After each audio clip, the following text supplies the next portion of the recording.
Nos van a hablar Jimena, Susana, Germán, Cristian, Jimena nuevamente y Santiago. Así es que, pues, adelante, compañeros, para que veamos el agua en el suelo entonces.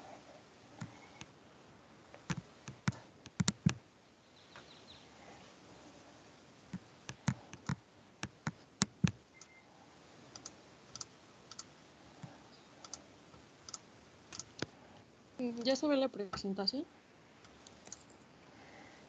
Ya. Sí, ya.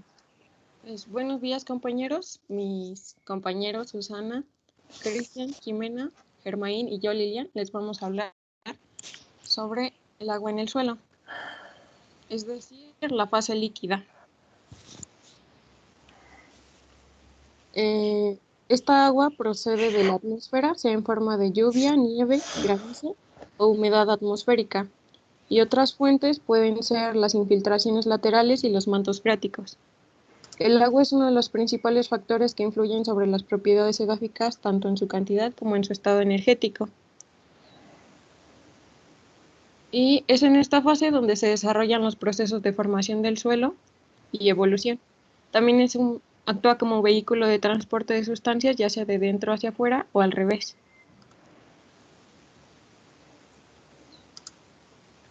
Y al principio el agua en el suelo debe ser considerada como retenida en los poros del suelo a diferentes niveles de energía, y que al contener sustancias en solución, orgánicas e inorgánicas, constituyen la solución del suelo, porque la solución de la fase líquida está constituida por el agua y la solución.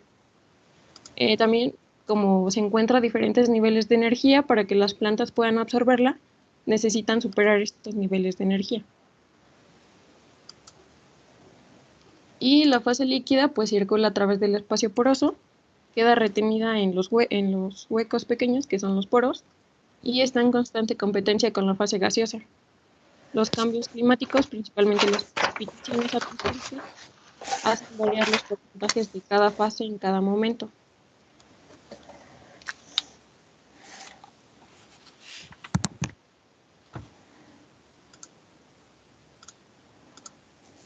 Y ahora vamos a hablar de la distribución del agua.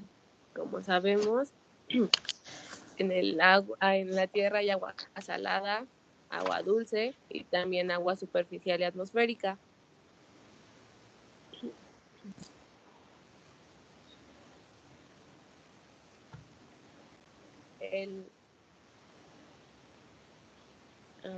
La clasificación del agua en el suelo se encuentra en agua capilar, en agua hidroscópica y en agua gravitatoria. Asimismo, para la retención de esta, está en tres partes. ¿Le regresas, por favor, Lili? Otra más. En la tablita.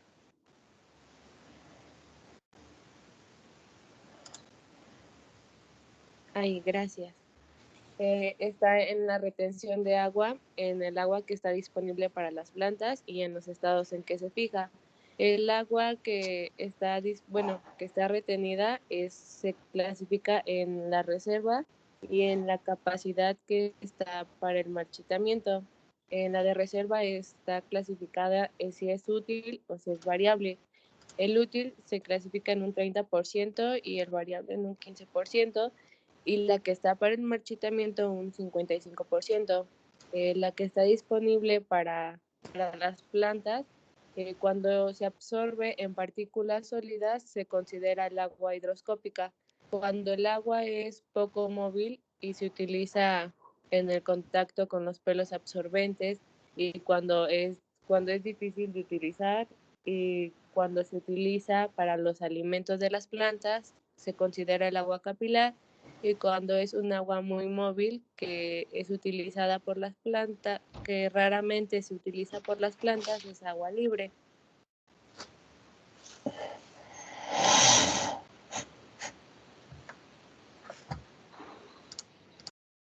El agua hidroscópica es el agua que es absorbida directamente de la humedad atmosférica, y esta forma una que recubre a las partículas del suelo. Está energéticamente retenida por estas y no es susceptible de ningún movimiento. O sea que no se puede absorber por las raíces. Está fuertemente retenida a fuerzas superiores a 31 atmósferas.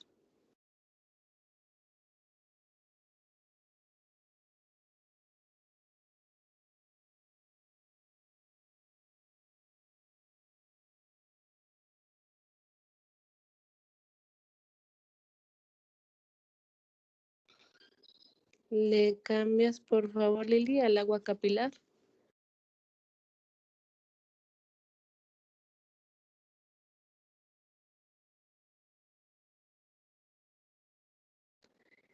El agua capilar es la que está contenida en los tubos capilares del suelo y se distingue entre el agua capilar absorbible y la no absorbible, que ésta llena los espacios capilares más finos del suelo, circula difícilmente en el suelo y es retenida demasiado, o sea, detiene demasiada energía para poder ser absorbida por las plantas. Y esta asimismo se divide en agua capilar no absorbible y en la absorbible. La no absorbible se introduce entre los tubos capilares más pequeños y la absorbible se encuentra en los tubos capilares.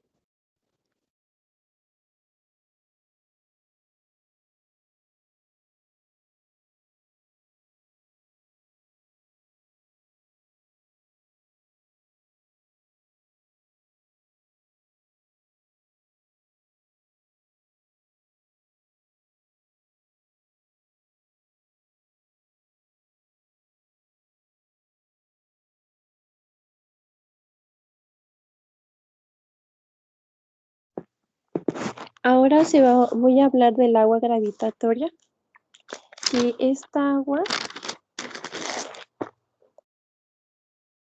es la que se filtra por gravedad a las capas más profundas del suelo y esta no es retenida por las partículas del suelo. Hay dos tipos de flujo. El flujo lento, que es la que circula por los poros comprendidos de 8 a 30 micrones, y el flujo rápido es la que circula por los poros mayores de los 30 micrones. Ahora vamos a pasar por el tipo de agua en el suelo. El tipo de agua en el suelo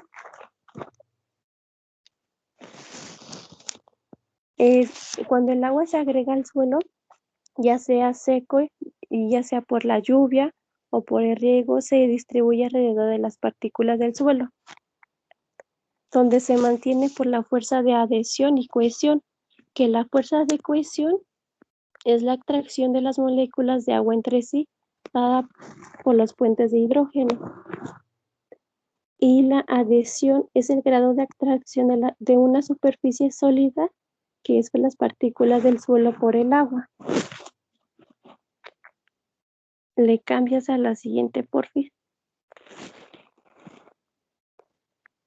Ahora seguimos con el movimiento del agua en el suelo, que este movimiento del agua en el suelo es un constituyente más importante como en la formación de los suelos. El agua interviene decisivamente tanto en la meteorización física y química y translocación de sustancias, como desde el punto de fertilidad.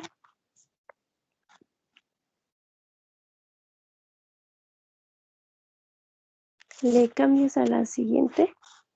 Bueno, aquí cabe recalcar en la diapositiva anterior que van a ser las partículas del suelo, los poros grandes y los poros chiquitos.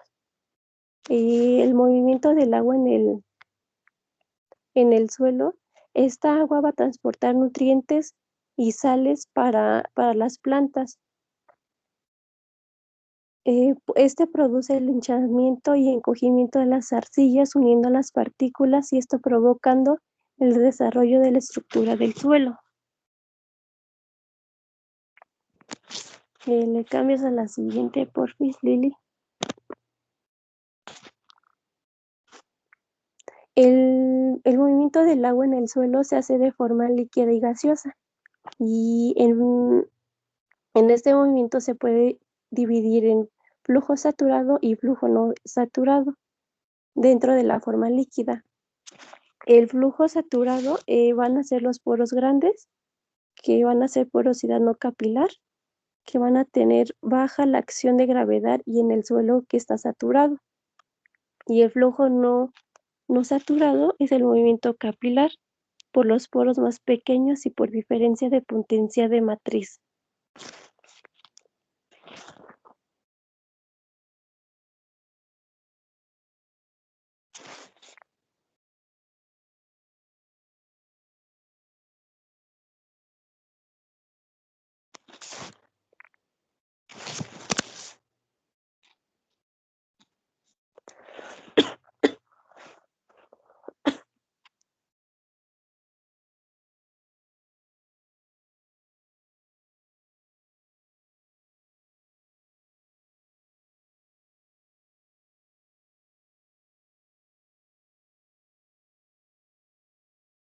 Bueno, creo que mi compañero está teniendo problemas con su internet. Ahorita creo que ya va a empezar.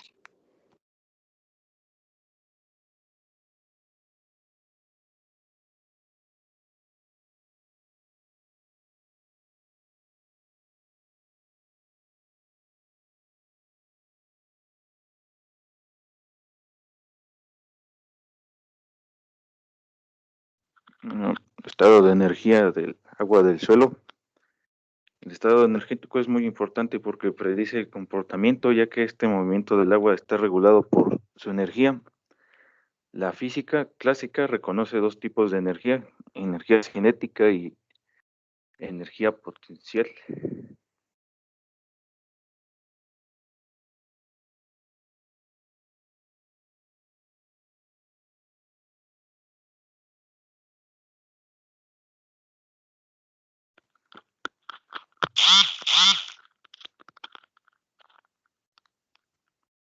La energía matricial.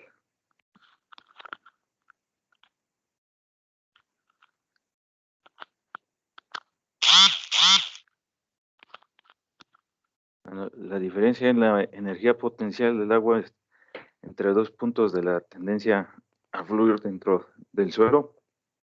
El movimiento seguirá esta tendencia universal desde un punto en donde la energía potencial será más alta a otro donde sea más baja. Conocer el estado energético es muy importante para determinar la dirección y velocidad en la que se mueve.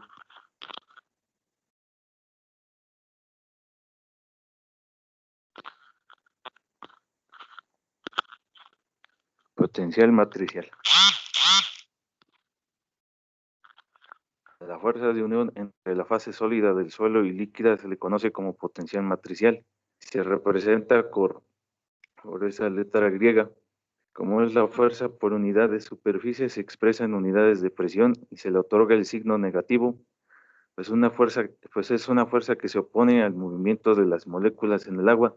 El potencial matricial se debe de dos fuerzas de absorción y fuerzas de capilaridad.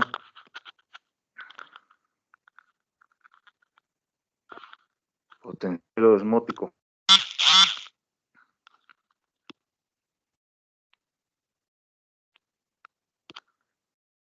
El potencial osmótico es debido a las sales y por lo tanto es importante para los suelos alcalinos cuando se ponen en contacto dos líquidos de diferente concentración. La disolución más concentrada atrae al agua para diluirse. Solo es importante en el caso de suelos alcalinos.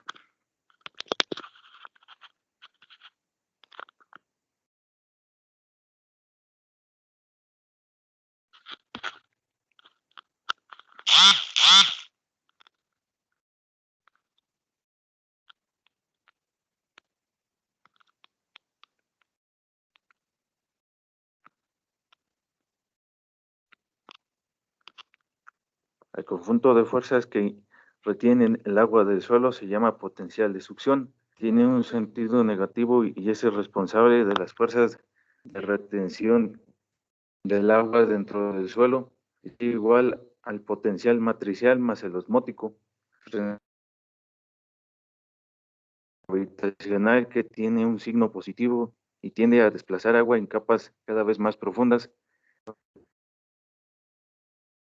gravitacional, el agua queda retenida en los poros y cuando el potencial de succión es menor que el gravitacional, el agua se desplaza hacia abajo.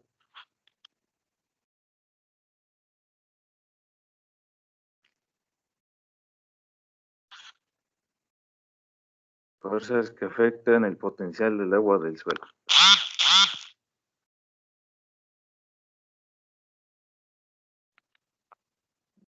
Entonces, son tres las fuerzas que afectan el estado energético del suelo. Es la adhesión, absorción, porque la atracción del agua por la fracción sólida del suelo determina la fuerza matricial. La atracción del agua por los iones y otros solutos, generando las fuerzas osmóticas.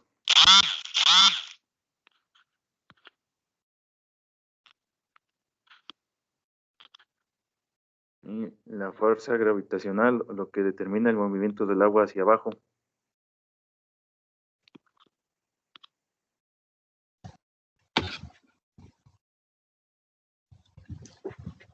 Retención de agua por el suelo.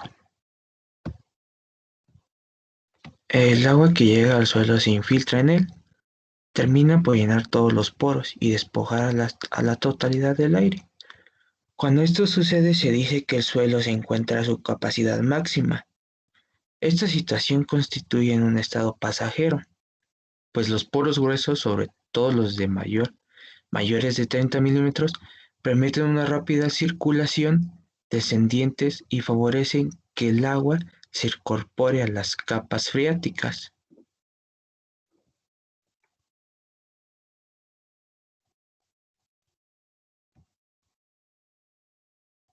El siguiente, por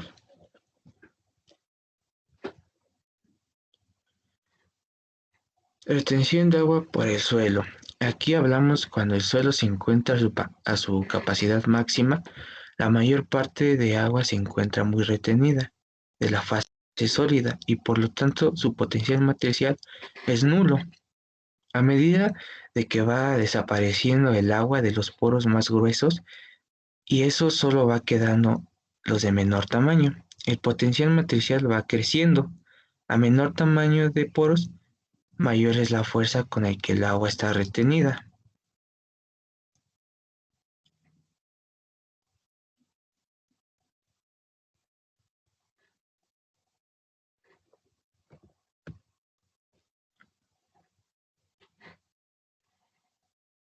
La siguiente, Lili, por favor.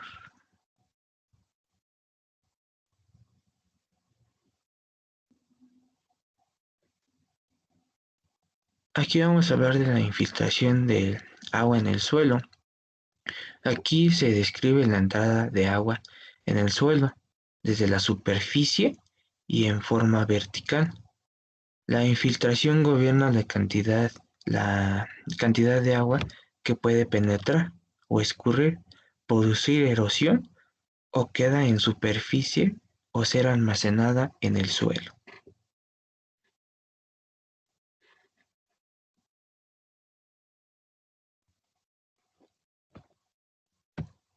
Y aquí hablaremos sobre una fórmula que es la velocidad o tasa de infiltración.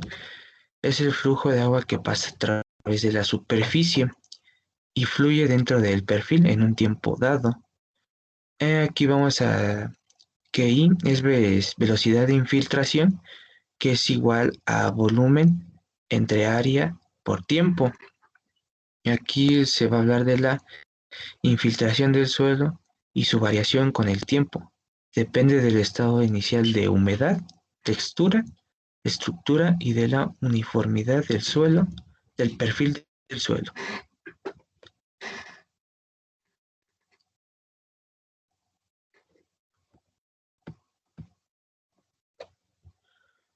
Aquí es el contenido de agua. Ay, ya se quita.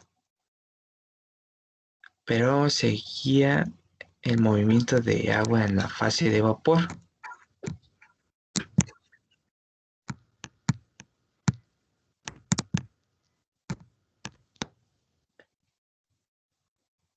Ya se ven. Sí, ya se ve. El contenido de agua del suelo es una variable crucial en el sistema climático. Los intercambios entre el suelo y la atmósfera están regulados. Se cambió.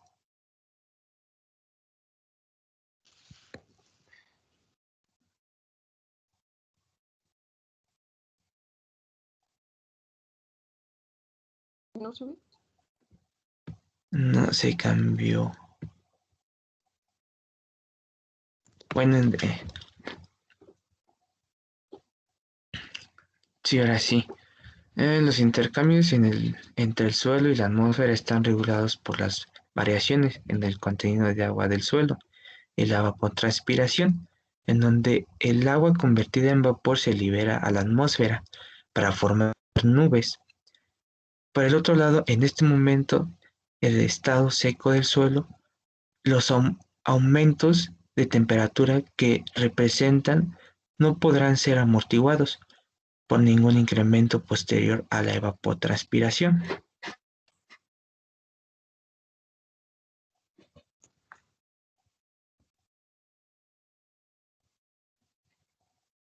El sellado del suelo puede modificar el balance natural del agua y afecta también drásticamente la capacidad de infiltración y de evapotranspiración. Con el sellado, el agua ya no se infiltra más en el suelo y se sitúa la tasa de infiltración en cero. Esto puede ocasionar inundaciones. Y el movimiento en la fase de vapor puede darse en conjunto con el movimiento de agua, porque la presión parcial del vapor de agua está en función de la cantidad de agua y de la temperatura. Recordando que la humedad relativa es la cantidad de agua que contiene el aire en función del máximo que puede contener en condiciones de saturación.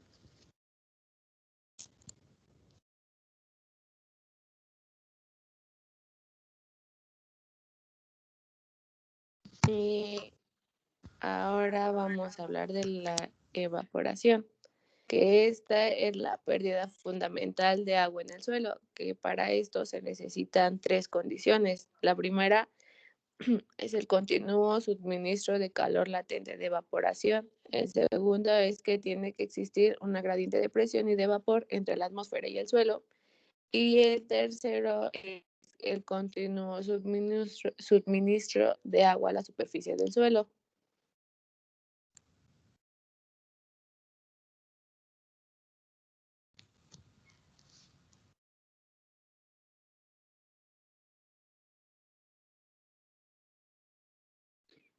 Desde el punto de vista agronómico existen estos conceptos, que es la capacidad máxima y la capacidad de retención. La máxima se conoce como el momento en el que todos los poros están saturados de agua. En esta no existe la fase gaseosa y la porosidad total del suelo es igual al volumen total del agua en el suelo. Y la capacidad de retención, esta existe, es la cantidad máxima del suelo, la capacidad máxima del agua en el suelo, que esta se puede retener, se representa en el almacenaje del agua del suelo, se produce ya después de las precipitaciones atmosféricas, cuando el agua gravitacional abandona el suelo.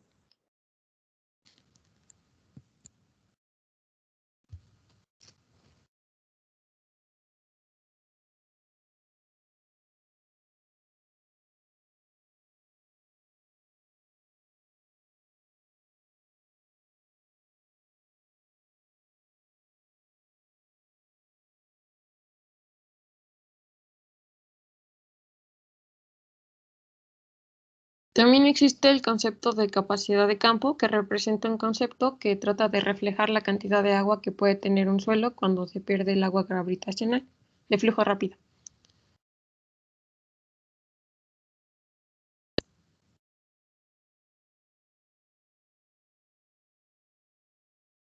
Y también existe el punto de marchitamiento, que representa cuando el suelo se deseca a un nivel tal que el agua que queda retenida, con una fuerza de succión mayor a la de absorción de las raíces de las plantas.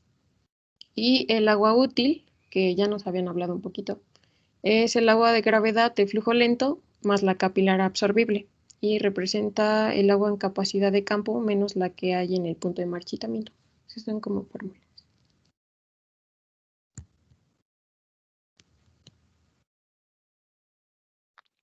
Suelos.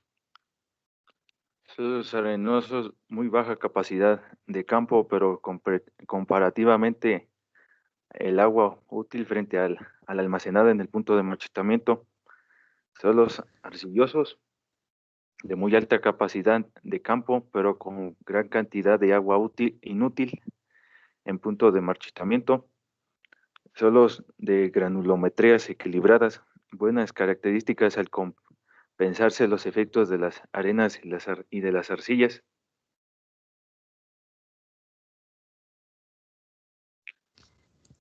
Puedes cambiar, porfis. ¿De qué depende la cantidad de agua que se mueve en el perfil? De la cantidad de agua que recibe el suelo, de la capilaridad de la capacidad de infiltración del suelo, de la capacidad del agua en el perfil que pueda retener el agua, de la textura y de la estructura.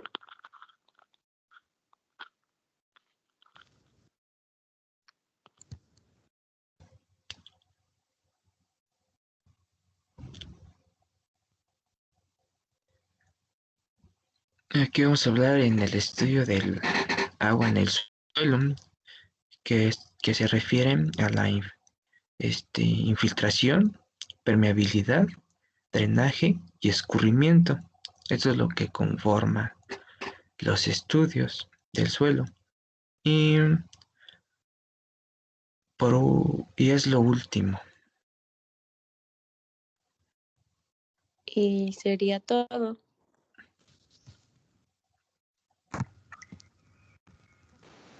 ¿Alguna duda, compañeros?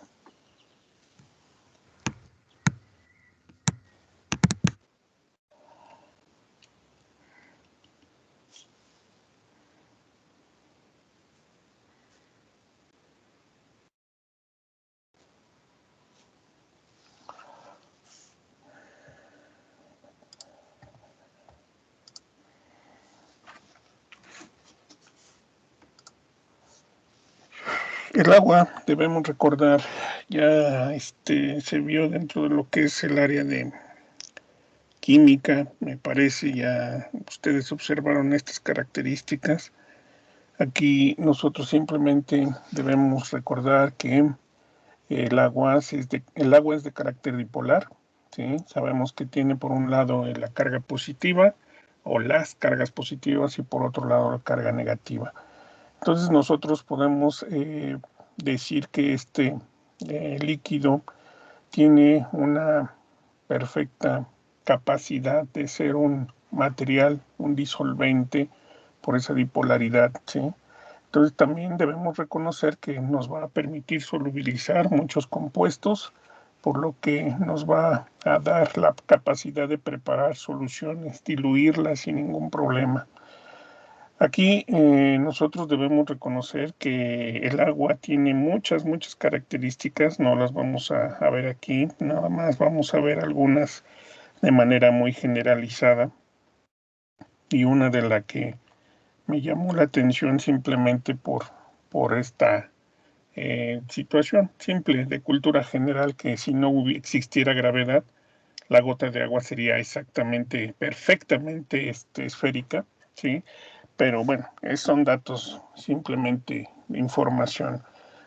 Como les mencionaba, es el líquido que nos va a permitir disolver una gran cantidad de productos, de sustancias que encontramos en la naturaleza, por lo que pues es utilizado de manera común, de manera general, para lo que son algunas actividades dentro de lo que es la vida del ser humano. Aquí nosotros debemos reconocer también que es como la base de lo que se conoce como la reacción, ¿sí? Que en este caso la identificamos siempre como pH. Aquí pueden observar, si nosotros estuviéramos hablando de un agua 100% pura, estaríamos hablando de que esa agua tendría un pH neutro completamente, es decir, un pH de 7. Y de ahí pues se van a desprender otras soluciones que podemos decir van cambiando simplemente por su composición.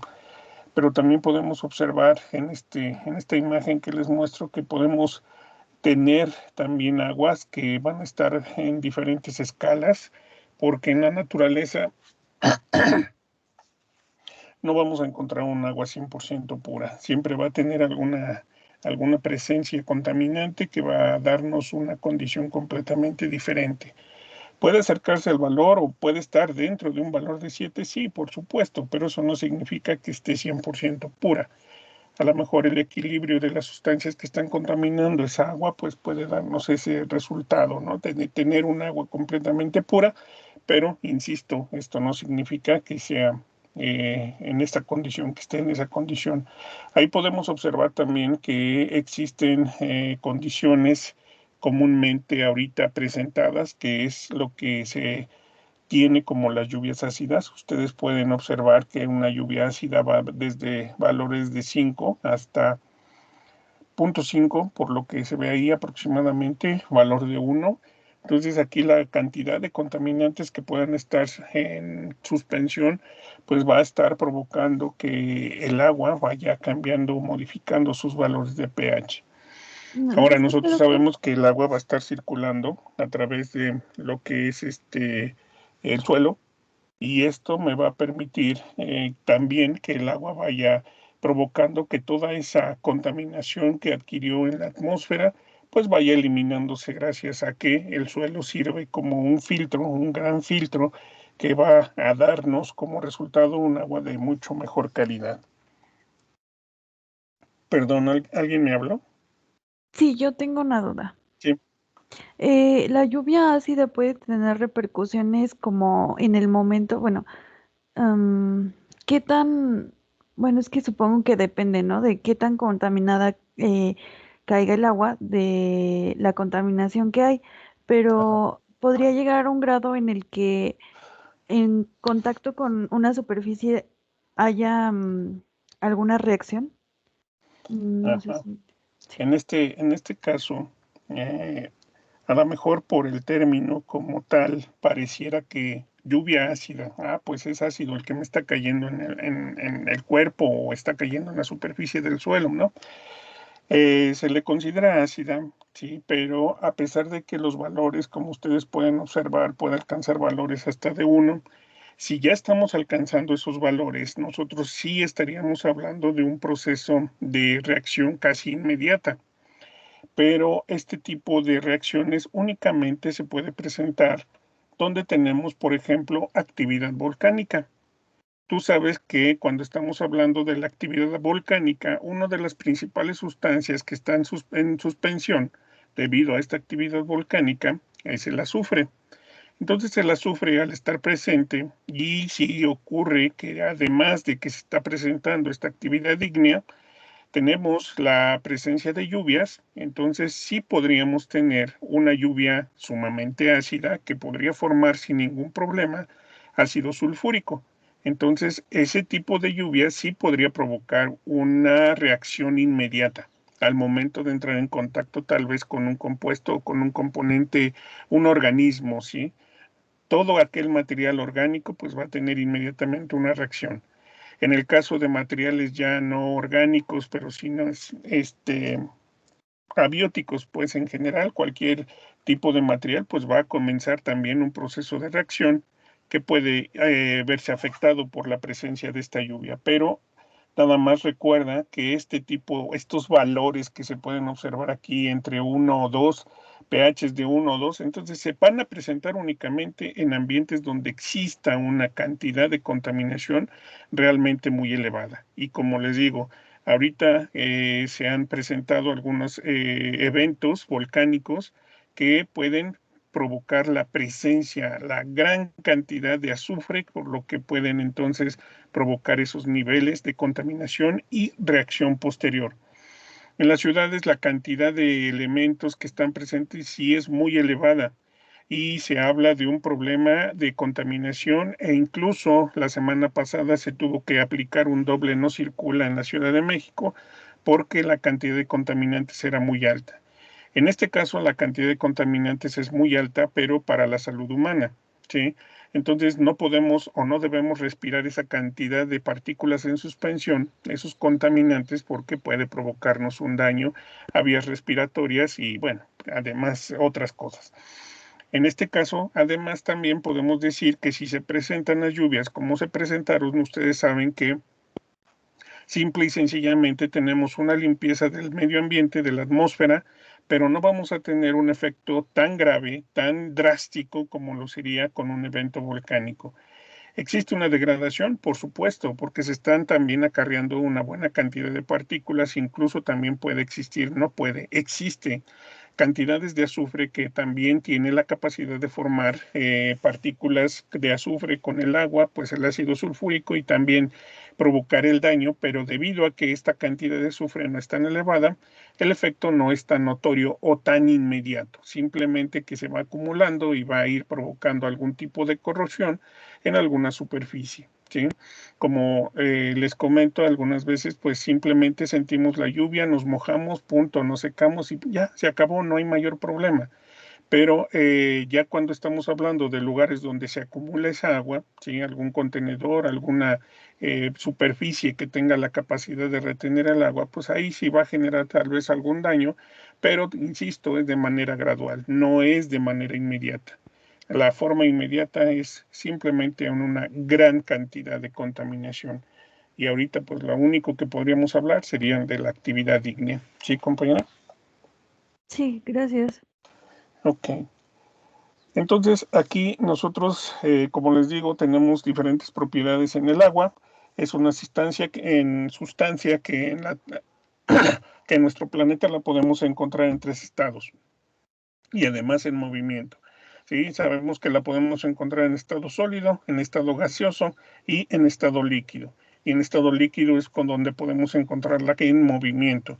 Bueno, si es que todavía tuviéramos ríos que se movieran con mucha facilidad, ¿verdad? Hay zonas que todavía lo tienen, pero sí hay un movimiento constante de lo que es el agua.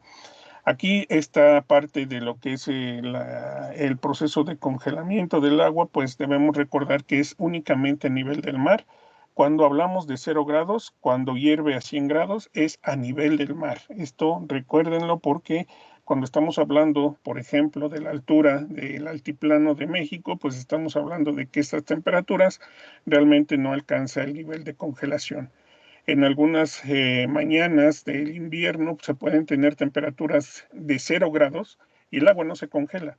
¿Por qué? Porque tenemos una menor presión y eso es lo que provoca que el agua permanezca líquida. Entonces se requieren de una menor temperatura, temperaturas todavía más bajas para que ocurra ese proceso. Insisto, estoy hablando de 0 grados, no estoy hablando de temperaturas bajo cero.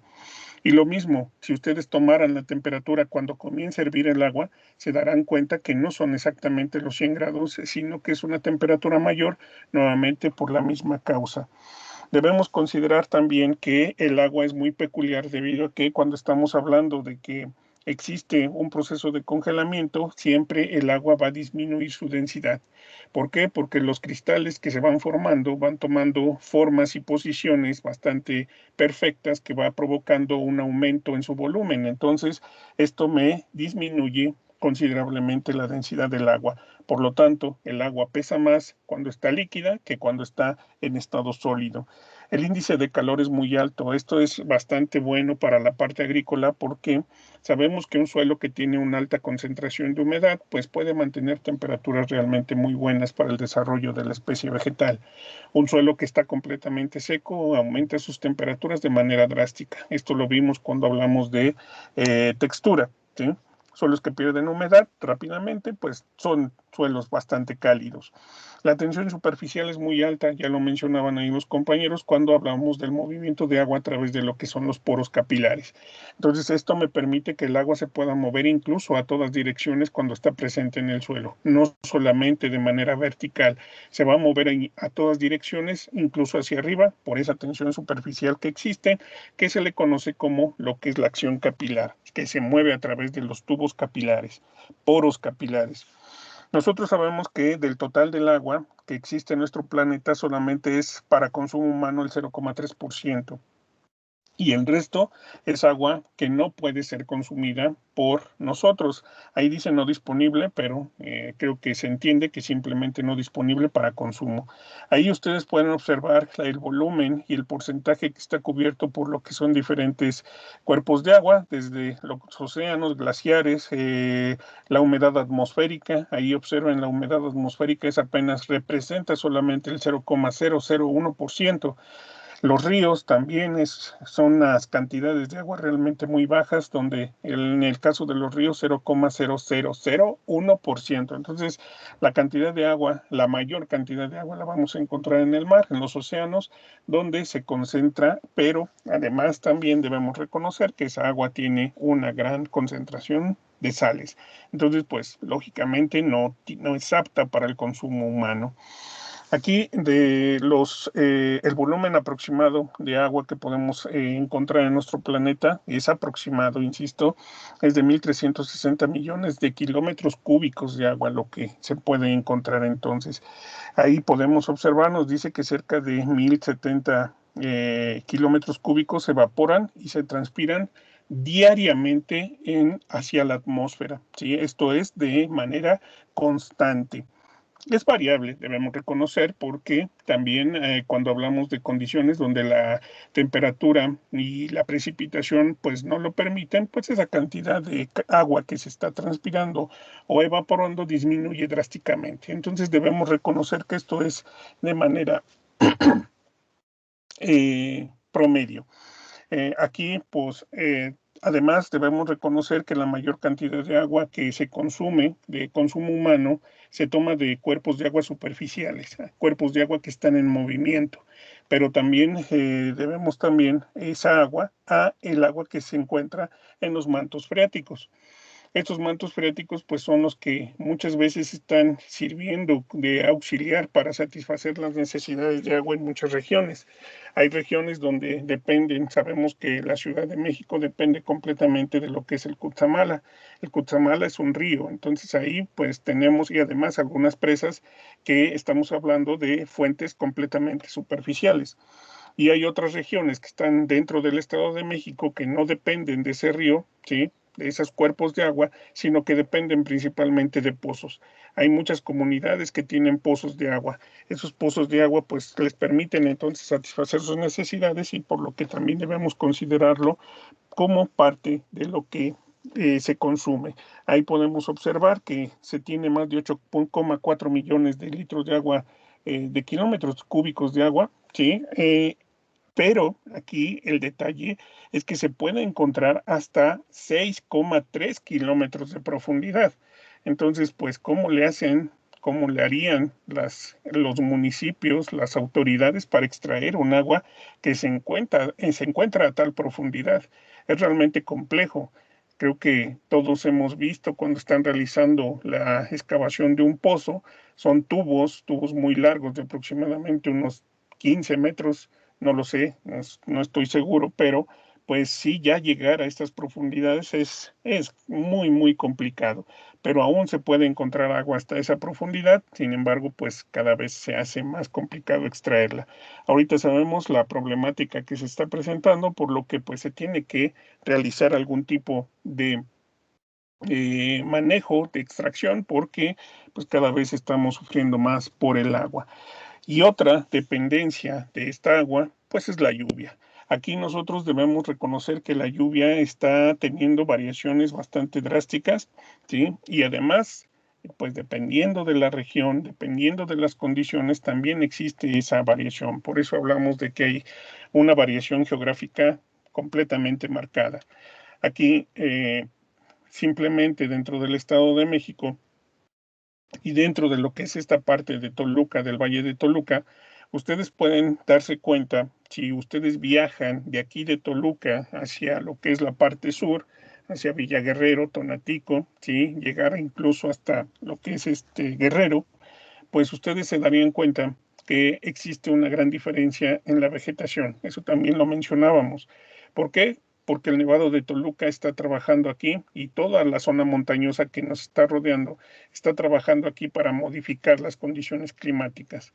La cantidad de nubes que pueden acercarse o que se van acercando hasta esa región, pues chocan obligatoriamente con esta cordillera, con esta zona de elevaciones, el mismo Nevado de Toluca, y provoca que toda la humedad pues caiga en la parte sur. Toda el agua se precipita en la parte sur, mientras que en la parte norte ya sería poco.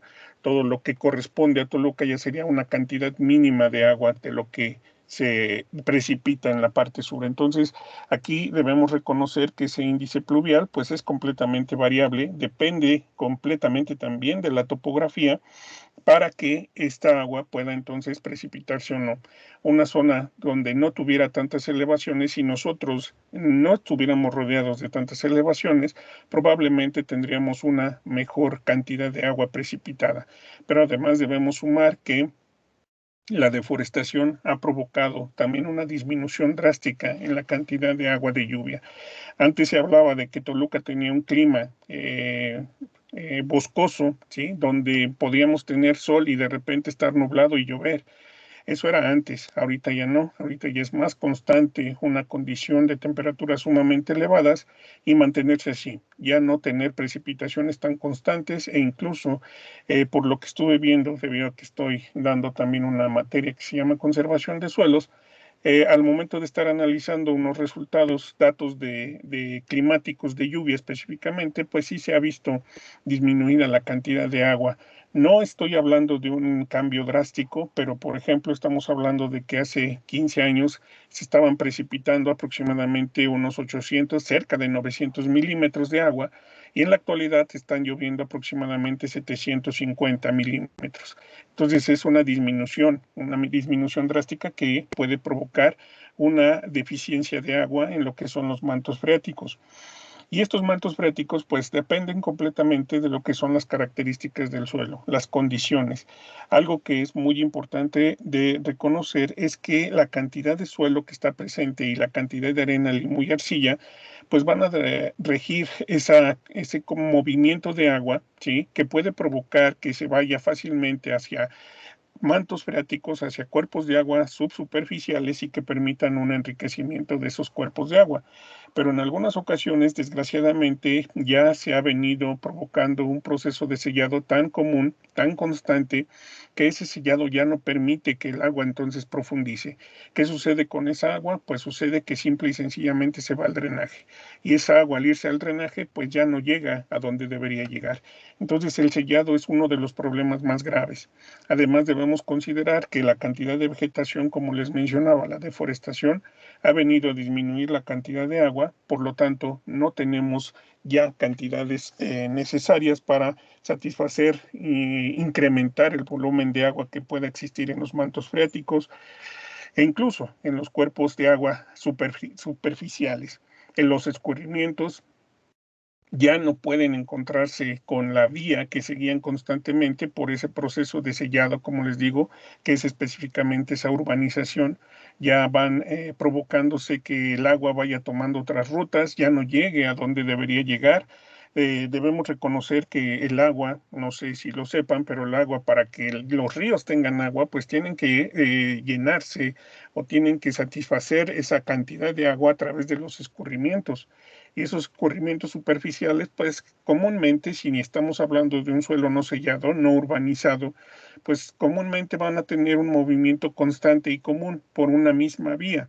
Pero cuando viene una urbanización, cuando sellamos el suelo, entonces provocamos que el agua se mueva por diferentes direcciones. Y estas direcciones, pues generalmente no llevan, como les digo, a el punto final que sería ese cuerpo de agua superficial, ese lago, ese río. Entonces provocamos que toda esa agua que está escurriendo en un suelo que está completamente sellado se vaya al drenaje e, insisto, no cumpla con el camino que tenía de manera constante. Aquí entonces el escurrimiento, pues debemos siempre considerar que si hablamos ya de condiciones naturales, el escurrimiento siempre va a depender, lógicamente, de las condiciones topográficas, pero también de la gravedad. Y esa cantidad de agua que pueda precipitarse también tiene que relacionarse con la cantidad de agua que se está precipitando. Y en este punto específicamente estaríamos hablando del tipo de precipitación. Podemos hablar de lluvia común y corriente, cuando cae el agua como tal, o cuando tenemos temperaturas más bajas, que aquí en esta parte estaríamos hablando únicamente de las zonas más altas, para arriba de los 3.000 metros sobre el nivel del mar, donde podría presentarse una precipitación en forma de nieve o aguanieve, pero también podríamos hablar de lo que es el granizo, ¿sí? Entonces, aquí, según el tipo de agua que se esté precipitando, pues también va a ser el movimiento que va a tener. La intensidad es otro factor. No es lo mismo una lluvia que es intensa y constante, ¿sí?, a una lluvia que es, como le llamamos, una llovizna. Una llovizna, pues, es una cantidad de agua tal vez muy baja, pero que pareciera muy abundante debido a que puede estar presente por un periodo más prolongado. Este periodo prolongado pues no significa que estén aumentando la cantidad de agua precipitada, simplemente que la cantidad de agua está cayendo, pero en una cantidad muy baja, por lo que no es un aumento en la cantidad. Y esto comúnmente no provoca escurrimientos muy intensos. La única que provoca escurrimientos sería una lluvia normal, una lluvia que pudiera tener una buena cantidad de agua en un periodo muy corto específicamente. Entonces aquí depende completamente de la cantidad, la duración y la distribución para que se den estos escurrimientos superficiales. Aquí los escurrimientos superficiales, como les mencionaba, también dependen del tipo de uso de suelo del que estemos hablando, porque si estamos hablando de una zona agrícola, bueno, ahí pues el agua, si estamos tratando bien al suelo, el agua entonces podrá circular sin ningún problema a través del perfil. Podrá circular perfectamente y moverse hasta mantos freáticos, pero si estamos hablando de un suelo donde no se trabaja correctamente, donde se tienen suelos ya compactos por abajo de la capa superficial, entonces esa agua no va a tener un buen movimiento. El movimiento va a ser principalmente de manera horizontal y provocaríamos incluso hasta pérdida de fertilidad por un proceso de erosión. La vegetación también tiene una influencia. Cuando nosotros tenemos una cantidad de vegetación abundante, sabemos entonces que existe una buena cantidad también de cuerpos de esas especies, es decir, la parte de la raíz va a estar presente en el suelo. Y ese sistema radicular va a permitir un excelente movimiento del agua a través de lo que son los mantos freáticos, pero también va a permitir un movimiento, un escurrimiento superficial sin que sea excesivo y evitando incluso procesos de erosión. El tipo de vegetación, el tipo de suelo, ya lo mencionábamos y creo que lo mencionaban también los compañeros. Cuando hablamos de suelos que tienen una alta concentración de arenas, el movimiento de agua es realmente increíblemente rápido. En la parte, de forma vertical, tendríamos un excelente movimiento de agua, pero el escurrimiento sería bastante deficiente. Entonces, aquí el tamaño de los poros siempre va a estar relacionado con este movimiento. En el caso de los suelos arcillosos, ahí la situación cambia. El movimiento vertical es deficiente, pero el escurrimiento es bastante eficiente. Entonces, aquí tendríamos un mayor escurrimiento y permitiríamos un mejor movimiento a través de lo que es la superficie del suelo. La superficie de drenaje, aquí debemos recordar que existen diferentes condiciones, ¿sí? Si nosotros estamos hablando nuevamente de terrenos agrícolas, pues el surcado me puede ayudar a que pues, se mueva perfectamente el agua o me puede ayudar a retenerla. Muchas veces cuando se habla de agricultura de conservación, lo que se busca es retenerla. ¿Por qué? Porque si provocamos un movimiento, vamos a provocar un proceso erosivo. Entonces, esto es muy importante, que la superficie de drenaje sea realmente eficiente sin llegar a condicionar a la planta por falta de oxígeno. Debemos saber que si hay un exceso de agua en el suelo, la planta no respira, se muere. Entonces debemos provocar que el agua circule, se mueva correctamente sin llegar a ser un movimiento tan lento que provoque condiciones de anaerobismo y tampoco tan rápido que provoque problemas por erosión. Otro factor, en este caso, la forma de la cuenca, lo que les mencionaba hace un momento. Cuando nosotros tenemos que los cuerpos de agua en la superficie pueden tener una deficiencia o tener completamente cubiertas sus volúmenes de agua, dependen completamente de la cuenca. Podemos hablar de cuencas muy anchas, podemos hablar de cuencas muy delgadas, podemos hablar de cuencas grandes, de cuencas pequeñas. Entonces la cuenca pues es toda la zona que va a estar nutriendo a esos cuerpos de agua. ¿Y cómo los nutre? Pues a través de esos escurrimientos superficiales. Entonces, dependen muchísimo de esas cuencas, ¿sí? Todos esos cuerpos de agua. Insisto, presas, ríos, lagos, lagunas, todos esos dependen completamente de esos escurrimientos de agua y del tamaño que pueda presentarse entonces su cuenca, ¿sí? Eso es muy, muy importante. La elevación, cuáles son las condiciones. Si tenemos suelos muy elevados y al mismo tiempo con pendiente, que es el segundo punto, que es el declive. ¿Sí? Si hay mucha pendiente y hay mucha elevación y pendiente al mismo tiempo, pues el escurrimiento va a ser bastante eficiente y podemos incluso tener pérdida de fertilidad, como les decía, por erosión.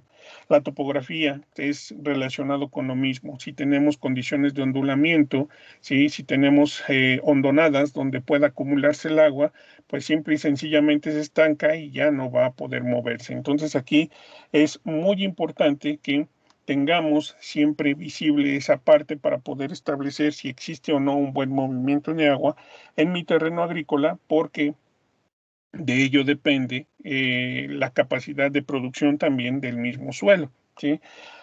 Aunque hay muchas cuestiones donde las zonas agrícolas pues están completamente llanas, muy planas, donde simple y sencillamente dependen de la cantidad de agua que precipite. Pero aquí pues estaríamos hablando principalmente de las necesidades de satisfacer un cuerpo de agua, ¿sí? Para que tengamos suficiente humedad. Aquí es lo que se refiere, aquí es simplemente las imágenes de estos puntos que estoy hablando: uso de suelo, vegetación, tipo de suelo, superficie de drenaje, etcétera, ¿sí? Son las imágenes. Aquí nosotros podemos ir a cualquier punto bueno, podemos visitar la página, por ejemplo, del INEGI, y con ayuda de las herramientas que se tienen ahí, ustedes pueden sin ningún problema consultar cuáles son las condiciones de su zona, ¿sí? De un terreno agrícola que ustedes quisieran conocer, cuáles son sus características, sus condiciones, pues nosotros podríamos ver entonces cómo está distribuida la condición, ¿sí? Si hay una muy buena cantidad de zonas urbanas, si están impidiendo que se mueva el agua por donde debe moverse, si se está sellando en mayor volumen el suelo, pues entonces con ayuda de estas cartas podemos observarlo y podemos entonces notar si existe una buena nutrición de esos cuerpos de agua, ¿sí? Gracias a que las condiciones del medio lo permiten, o si estamos como seres humanos provocando que esa agua ya no llegue y que pues se vayan secando muchos cuerpos de agua. Aquí debemos reconocer que por elevación también cambian las condiciones que se presentan en cuanto a la vegetación. Aquí podemos observar en esta imagen que encontré en internet, donde pues según la altitud podemos encontrar diferentes especies, y estas especies nos pueden ayudar entonces a mantener el suelo húmedo y a permitir movimiento de agua, o simplemente no existiría una cantidad de agua suficiente, como en el caso de la vegetación xerófita, donde pues tenemos simplemente especies cactáceas, donde no hay una cantidad de agua que se precipite, por lo que no habría suficiente humedad, ¿sí? Entonces, dependiendo de esas condiciones, serían las cantidades de agua que se presenten. Los tipos de suelo. Aquí podemos observar, en el caso de lo que es el sistema de clasificación de la USDA, podemos observar los diferentes tipos de suelo, y cada uno de ellos tiene la capacidad de mover agua, ¿sí? De manera completamente diferente. ¿Por qué? Porque todos tienen diferencias muy específicas y principalmente en sus condiciones texturales. La presencia de capas duras, la presencia de capas completamente arcillosas o la presencia de arenas en alta concentración, pues van a estar rigiendo ese movimiento de agua a través del suelo. Aquí es lo que les digo: estos cuerpos de agua que nosotros tenemos, pues si tenemos una condición como la que se puede ver en la imagen, donde este cuerpo de agua está rodeado de árboles, pues entonces se puede nutrir perfectamente de todos los escurrimientos y este cuerpo de agua mantenerse siempre constante. Sin embargo, hay regiones donde ya está completamente urbanizado, ya no hay realmente escurrimientos, por lo que esos cuerpos de agua pues van muriendo de manera gradual. Se van perdiendo muchos ríos por esas causas. Esto es lo que me refiero con la cuenca. Ustedes pueden observar simplemente figuras, una figura alargada que donde tiene el 2 y el 1, ¿sí? Olvídense, ahorita no tienen por qué saber nada esto del KC. Olviden eso, nada más simplemente identifican con el 2 y el 1. Simplemente observen cómo el 2 tenemos una cuenca, ¿sí? Que es más alargada. Esto me permite entonces que a lo mejor, debido a que estamos teniendo una zona, ¿sí?, de influencia bastante más amplia, podríamos tener incluso una mayor cantidad de agua y este cuerpo, este río, mantener un caudal bastante considerable. Sin embargo, en el 1 observen que su cuenca es más o menos redondeada y ese redondeo me podría permitir entonces solamente ocupar una superficie bastante pequeña. Entonces, la cantidad de agua que podría escurrir sería mucho menor. Entonces, esto es a lo que se refiere con la cuenca. Estas cuencas se forman a través de lo que son puntos altos que nos provocarían escurrimientos en ese río que está siendo rodeado por esta cuenca. Entonces, a esto me refiero con la forma de la cuenca. Y las condiciones, aquí podemos observar en esta imagen diferentes condiciones, cordilleras, montañas, sierras, mesetas, llanuras. En todas estas características tenemos diferentes cantidades de agua precipitada y diferentes cantidades de agua escurrida entonces. Entonces, dependiendo completamente de esas características, pues será cómo se vayan nutriendo los cuerpos de agua, los ríos, los lagos en estas regiones. Aquí el agua subterránea pues siempre va a estar moviéndose, ¿sí?, mientras no se selle el suelo. Esa es la parte importante. Si el suelo no está sellado, el agua va a poder entonces circular y moverse tal vez lentamente, tal vez rápidamente, porque esto depende del uso que se le esté dando al suelo. Como les decía, si hay personas que están manejando perfectamente su suelo, incorporando cal, materia orgánica, yeso, no sé, cualquier tipo de manejo que mantenga las características positivas en el suelo, entonces el agua va a circular perfectamente, no va a haber encharcamientos y vamos a tener una ganancia constante de esos mantos freáticos. Pero si hay un tratamiento normal, como le llamamos una agricultura convencional, donde no hay materia orgánica, donde simple y sencillamente aplico fertilizantes y hago que crezca la planta, pues en esos suelos va a ser más complicado. Sin embargo, va a haber movimiento lento, pero existe. Y aquí, pues sabemos que esta agua que se va a filtrar, pues es gracias a la acción de la gravedad, ¿sí? Y dentro de lo que es la acción de la gravedad, el agua, los escurrimientos, pues sabemos que está ocurriendo todo lo que es este ciclo hidrológico. Ya lo conocen, ya no lo voy a explicar, simplemente aquí observamos cómo se va dando gracias a ese proceso de evaporación, condensación, precipitación, vienen los escurrimientos, vienen las ganancias que nosotros ya conocemos, ¿sí?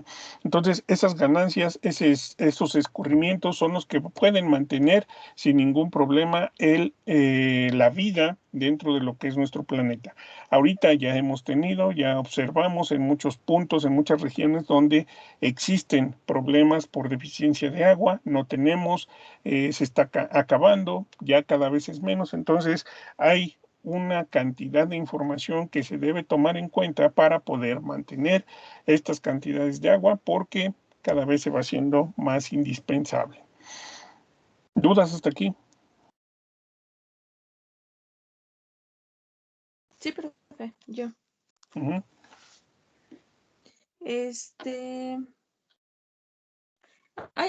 ¿Hay algún tipo de suelo que sea capaz de repeler el agua o que no la absorba o eso tiene que ver más con los poros y la textura? Existe un tipo de suelo que tiene la característica de ser repelente al agua, pero no es repelente al 100%. Sí, en los primeros momentos, cuando tenemos, por ejemplo, cuando se tiene una precipitación. Cuando se tiene una precipitación, cuando comienza la lluvia, sabemos que primero empiezan a caer unas cuantas gotas. Entonces, ese tipo de suelos, que son específicamente los suelos limosos, tienen la capacidad de repeler el agua, ¿sí? Es decir, si ustedes agregaran, si tomáramos un suelo limoso y le agregamos una gota de agua, esa gotita de agua permanecería en la superficie, no se movería, ¿sí? ¿Por qué? Porque estos suelos tienen esa capacidad de sostener esa gota de agua y no permitir su circulación. Pero una vez que se hidratan, ¿sí? Porque el agua no va a permanecer ahí de manera, por todo el tiempo, de manera permanente, no va a quedarse ahí, por lo que al momento de que van hidratándose esas arcillas, entonces ya lentamente van a ir permitiendo ese movimiento. Sí se les llama suelos repelentes, ¿sí? Sí existe el término suelos repelentes, pero, insisto, no son permanentemente repelentes, ¿sí? Una vez que tenemos una mayor cantidad de agua, ya comienzan a mojarse y entonces comienza el movimiento del agua. Pero sí existe esa repelencia al agua por parte del suelo y es específicamente en suelos limosos. ¿Sí?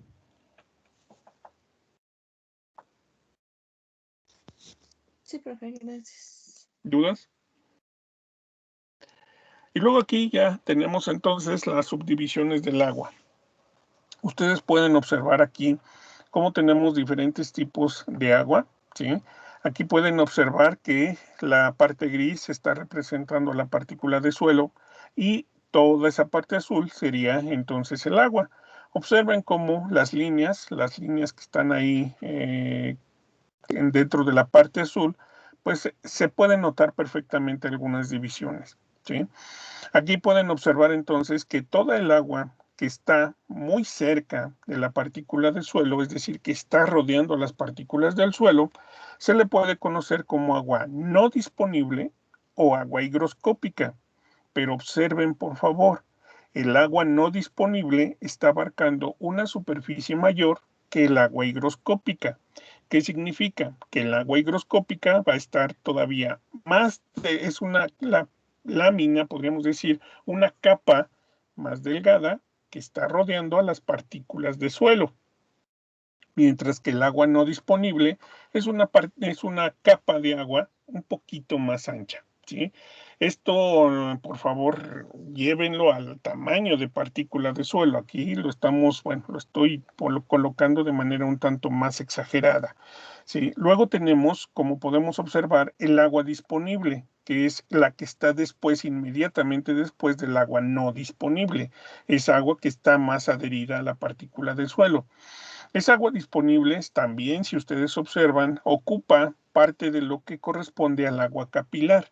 Recuerden que el agua capilar es la que se mueve a través de los pequeños poros, ¿sí? Hacia todas direcciones. Entonces, es en ese punto donde se obtiene la mayor cantidad de agua por parte de las plantas. Cuando se tiene un agua que, insisto, está circulando de forma común en los microporos. Y luego tenemos el agua de gravitación o el agua gravitacional. Esta agua gravitacional no puede ser consumida por las plantas porque se encuentra en exceso en el suelo y es tan excesiva que incluso ya está siendo movida por la fuerza de gravedad. Por eso se le llama agua de gravitación, porque es el agua que se mueve principalmente de manera vertical, insisto, por la fuerza de la gravedad. Ahora, ustedes pueden observar también que existen dos coeficientes en la parte más baja, que es el coeficiente de higroscopicidad y la capacidad de campo, mientras que en la parte superior dice punto de marchitamiento. Si ustedes observan, el coeficiente de higroscopicidad, pues es simplemente la cantidad, como les mencioné, la cantidad de agua, una delgada capa de agua que rodea las partículas del suelo. Agua que no puede ser consumida por las plantas, ya se mencionó. Luego tenemos el punto de marchitez permanente. Si ustedes se dan cuenta también, se encuentra en el límite entre el agua disponible y el agua no disponible. ¿Por qué? Porque en este punto de marchitez permanente, esta agua tampoco puede ser consumida por la planta por la fuerza con la que está retenida a la partícula del suelo. Luego ya vendría el agua a capacidad de campo, que si ustedes observan también, está muy cerca del agua gravitacional. Esta agua gravitacional y el agua a capacidad de campo tampoco son disponibles para la planta porque ya lo dijimos, están en exceso.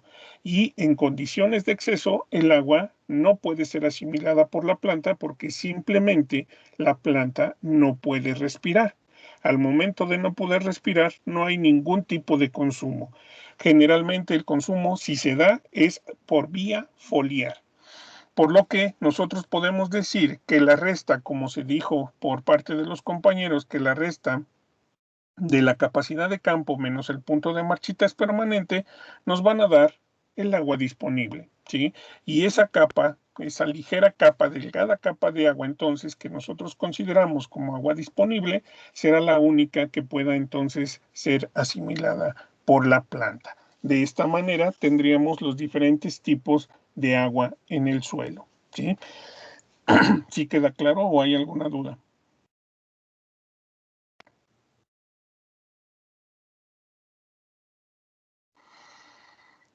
Cuando estamos hablando de capacidad de campo, no hay movimiento de agua, ¿sí? Simplemente el suelo está completamente húmedo, el exceso de agua ya escurrió por acción de la gravedad, pero como les dije, no hay posibilidad por parte de la planta para que puedan asimilar agua. Aquí nosotros podemos decir que si el suelo tiene un buen drenaje, en 2 o 3 días inmediatamente podríamos hablar ya de un punto donde la planta ya podría comenzar su proceso de asimilación de agua. Estos porcentajes de agua siempre se expresan en esa unidad de medida, en porcentajes, y dependen completamente, como ya también lo mencionaron, de la textura, de la estructura y del contenido de materia orgánica. Recordemos simplemente que suelos arcillosos tendrán mayor capacidad de retener agua, suelos bien estructurados tendrán mayor capacidad de retención de agua y suelos con un alto contenido de materia orgánica, lo mismo, ¿sí?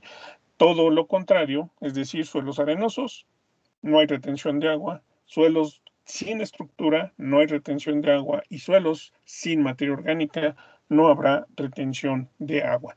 Pero, a pesar de que puedan tener esas características, sí existen capas inferiores endurecidas, ¿sí? Compactadas, entonces esa agua puede permanecer, pero no por las características del suelo, sino por las condiciones que guarda debido a su proceso de degradación. Como ya tenemos una capa inferior compactada, pues el agua no va a poder circular, va a permanecer tal vez por un periodo más prolongado en la superficie, debido a que esa capa compacta no permite su movimiento, ¿sí? Entonces aquí son factores que pueden estar alterando el movimiento de agua en esos terrenos agrícolas. El punto de marchitas permanente, como ya se mencionó, es el límite inferior del agua disponible. A partir de ese momento, cuando el agua llega a punto de marchitas permanente, ya no puede ser asimilado por la planta y es por eso que se llama así este término de agua, porque es cuando la planta comienza a marchitarse. Y si no se satisfacen las necesidades de agua, esa planta simple y sencillamente ya no se recupera porque llegó al marchitamiento permanente, como les decía. ¿Cuánta agua representa este marchitamiento permanente? El 50% del agua a capacidad de campo. Pero también aquí hay que hacer una observación, que no todas las especies vegetales requieren las mismas cantidades de agua, por lo que ese punto de marchites permanente, entonces, además de depender de las características del suelo, depende completamente de la especie con la que se esté trabajando, ¿sí? Entonces, esa capacidad de recuperarse o de simplemente morir, pues es también a partir de la especie de la que estemos hablando, ¿de acuerdo? Y el coeficiente de higroscopicidad, pues pareciera que el suelo está seco, ¿sí? Pero pues simple y sencillamente no, simplemente hay una apariencia, ¿sí? Es más, las partículas pueden estar sueltas completamente, ya no existe esa adherencia que les da el agua, porque la película de agua es tan delgada que ya no da esa propiedad, ya no permite que se unan entre ellas, sino que pareciera que son partículas completamente individuales. Entonces, es cuando el suelo está seco al aire, cuando podemos decir que se encuentra dentro de ese coeficiente de higroscopicidad, ¿sí? Aquí ya no hay mayor pérdida de humedad, ¿sí? Ya todo lo que se pudo evaporar se evaporó y esa agua simple y sencillamente está retenida por el suelo. No hay mayor poder de evaporación, permanece constante en el suelo, ¿sí? Entonces, esta agua, como se menciona, no puede ser aprovechada por la planta. Es una agua casi que de constitución, pero no es así. Entonces nosotros podemos también hablar de los estados del agua como el agua capilar, el agua no disponible, el agua gravitacional y el agua que nos permite siempre mantener una planta activa, viva, turgente, pues va a ser el agua disponible, ¿sí? Que puede estar entonces siempre después de lo que pasa cuando les mencionaba que tienen que pasar de 2 a 3 días después de que se aplica un riego muy pesado o se tiene una precipitación muy abundante, ¿sí? Estos serían entonces los estados del agua que se pueden presentar dentro de lo que es el suelo, ¿sí? Y dependen completamente de esas características, de las condiciones que tenga nuestro suelo, del manejo que le estemos dando para que podamos tener o satisfacer las necesidades de un cultivo. ¿Dudas? Sí, profe. Bueno, es que ya no me dio tiempo de preguntarle al principio. Ujú. ¿A qué, es que no sé si esté bien dicho, a qué temperatura el suelo es capaz de, pues, de seguir, absorbiendo el agua? Porque, pues, yo he visto que bueno, acá, por su casa, los que cultivan se esperan ya sea en la mañana, cuando todavía no está tan alto el sol, o ya por la tarde. Pero yo le pregunté una vez a mi abuelito y me comentó que es por la temperatura del agua. Mm, sinceramente no entiendo muy bien tu pregunta, pero ¿a qué te refieres que se debe a la temperatura? ¿No siembran o no trabajan por la temperatura del agua? Es que él me decía que después el agua como que está muy caliente y que daña el cultivo. Entonces, Para hacer este, que, Rocío, ¿qué hacen? para el riego del cultivo, Ah, él ok. siembra maíz. Entonces, hacen el riego o muy temprano o muy noche, o muy tarde, perdón. ¿Por Sí, qué? profe. ¿Por qué? Que porque a veces, que, bueno, lo que me acuerdo que él me dijo era que porque el agua está muy caliente o algo así. Ah, mira, la verdad yo no había escuchado esos comentarios, pero cuando se van a realizar prácticas de riego, algo que sí se debe, como regla general, aunque no esté escrito, ya es muy común que se realicen los riegos, ya sea muy temprano o muy tarde. Tú acabas de ver, sí, y a lo mejor si tú quieres, no me creas a mí, busca en internet o si tienes un libro que hable sobre agua, búscalo. Y algo que tiene como característica el agua es su poder de absorber grandes cantidades de temperatura.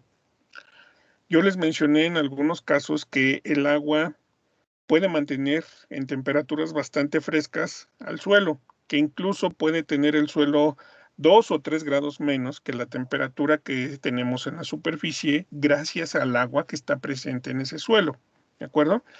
Entonces, cuando se aplica un sistema de riego, ¿sí? Cuando se riega, ya sea un riego rodado o un riego por aspersión o cualquier tipo de riego, por goteo incluso, generalmente el agua o el riego se aplica por la mañana o por la tarde, porque cuando estamos hablando de aplicar un riego durante el día, ¿sí? A mediodía, digamos, vamos a tener que esa agua puede comenzar su proceso de evaporación, ¿sí? Si estamos hablando de una zona donde las temperaturas son muy elevadas, entonces podemos tener pérdida de agua por evaporación. Y aquí tendríamos entonces un problema si estamos aplicando, por ejemplo, insisto, un riego por aspersión o un riego por goteo, porque la cantidad de agua que caería, que se depositaría en el suelo para la planta, disminuiría. Entonces ahí tenemos un problema. Otra, cuando nosotros estamos aplicando otra vez un riego por esa forma, por el riego por aspersión o por goteo, podemos tener algún tipo de salpicaduras, ¿sí? Y esas salpicaduras, principalmente en un riego por aspersión, van a provocar que las gotitas de agua se depositen entonces en las hojas. ¿Qué va a pasar si nosotros mantenemos esas gotitas de agua sobre las hojas a una condición de mediodía? No sé si ustedes han escuchado hablar del dichoso efecto lupa, ¿sí? Que es lo mismo que ocurre, por ejemplo, en zonas boscosas cuando se tiran vidrios, ¿no? Se crea un efecto lupa que puede crear entonces o iniciar un fuego. En el caso de la planta, también se tiene un efecto lupa y podríamos provocar quemaduras en lo que es el follaje porque la gotita de agua va a estar funcionando como una pequeña lupa y entonces provocar quemaduras en la planta, ¿sí? Entonces podríamos tener esos efectos y por eso los sistemas de riego se aplican, excepto lógicamente dentro de lo que es un invernadero. En un invernadero es una situación completamente diferente y ahí se puede aplicar el riego en cualquier momento porque se están siendo protegidas las plantas del sol completamente. Entonces, en una condición a cielo abierto, nosotros tenemos la necesidad de aplicar el riego durante la mañana o durante la tarde-noche porque aseguramos que la mayor cantidad de agua sea aprovechada por el suelo, por la planta, y el desarrollo no se ve afectado por ese dichoso efecto lupa o que se pierda agua por evaporación.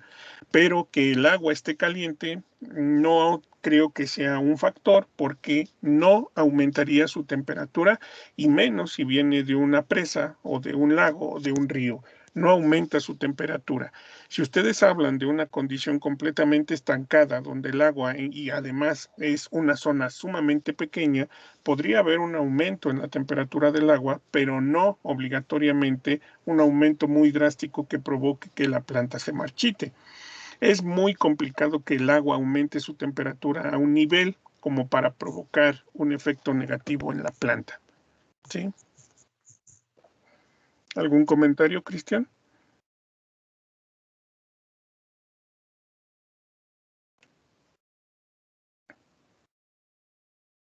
¿Sí, Rocío? Sí, profe, muchas gracias. Otra pregunta. Sí. Por ejemplo, ¿usted qué recomienda hacer en un suelo? Bueno, eh, eh, por ejemplo, donde se encuentran cerca de algún río o alguna, pues alguna zona con agua pero contaminada bueno, y quieran sembrar algo, ¿usted qué recomienda hacer? O sea, ¿no cultivar o existe algún químico o aditamento para, pues separar pues lo que contenga el agua a que no lleve lo mismo algún cultivo que se pueda dar? Mira, aquí en este caso que tú me mencionas, primero, a ver, te voy a explicar a ver si es correcto y a ver si te entendí. Tú te refieres a un terreno que está ubicado junto a un río, un cuerpo de agua, cualquiera que este sea, pero que está contaminado y que este río o esta agua quieren ocuparla para realizar el riego de ese terreno agrícola. ¿Es correcto? Sí, profe. Cuando nosotros tenemos esas características, lo primero que tendríamos que realizar, Rocío, es determinar cuál es la principal fuente de contaminación. Y yo te preguntaría, ¿sabes cuál es la principal fuente de contaminación de ese río? Pues a ciencia cierta no, profe, pero pues yo he escuchado que lo utilizan más como drenaje. El drenaje de una zona urbana simplemente. Sí. Sí, cuando nosotros estamos hablando de este tipo de contaminación, pues generalmente se debería tener mucho cuidado, ¿sí? De no realizar ningún, ningún riego con esta agua, porque si estamos hablando, y esto en caso de que únicamente estamos hablando de contaminación urbana, debemos reconocer que muchos de los productos que trabajamos, que utilizamos a diario, tienen una carga bastante elevada de sodio. Entonces, cuando se utilizan este tipo de aguas, tenemos el problema de una acumulación de sales de sodio en el suelo. El agua no puede ser tratada con algún producto, ¿sí? Y de manera local por un grupo de personas, por una asociación, por una sociedad. ¿Por qué? Porque requieren de tecnología.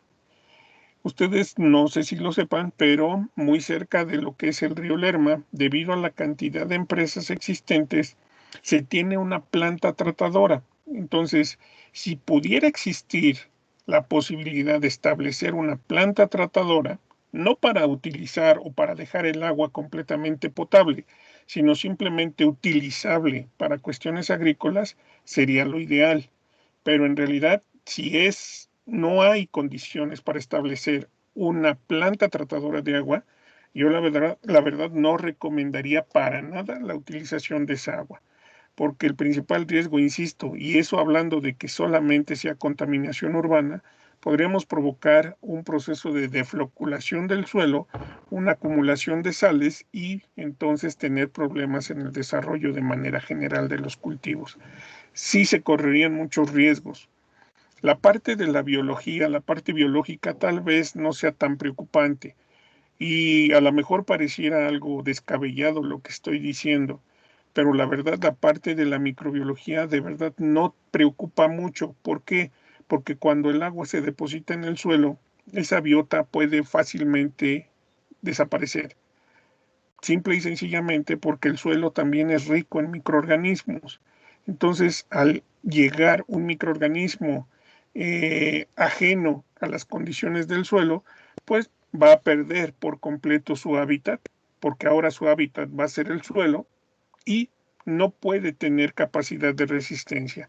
Eso está documentado, eso pueden ustedes consultarlo sin ningún problema en un artículo científico y lo dice, varios autores lo dicen, que la biota generalmente desaparece, la que puede estar presente en el agua. ¿Por qué? Porque incluso la biota del suelo puede consumir esa biota del agua y entonces sin ningún problema desaparecer. Pero aquí los contaminantes presentes, e insisto, principalmente esos contaminantes de sodio, pues pueden entonces provocar una defloculación en el suelo. Ahora, la actividad urbana no solamente es la vida que vivimos dentro de una cocina, por ejemplo, ¿no? O limpiando, haciendo limpieza de la casa. También podemos considerar que existen personas que se dedican a arreglar automóviles, que a lo mejor desechen aceites, grasas en el drenaje y ahí ya se vuelve una cantidad de contaminantes tremenda. Por lo que, insisto, si no hay un tratamiento a través de una empresa que realice la limpieza del agua, no se recomendaría para nada aplicar esa agua como riego para un cultivo. ¿Sí? Sí, profe, gracias. ¿Algo más?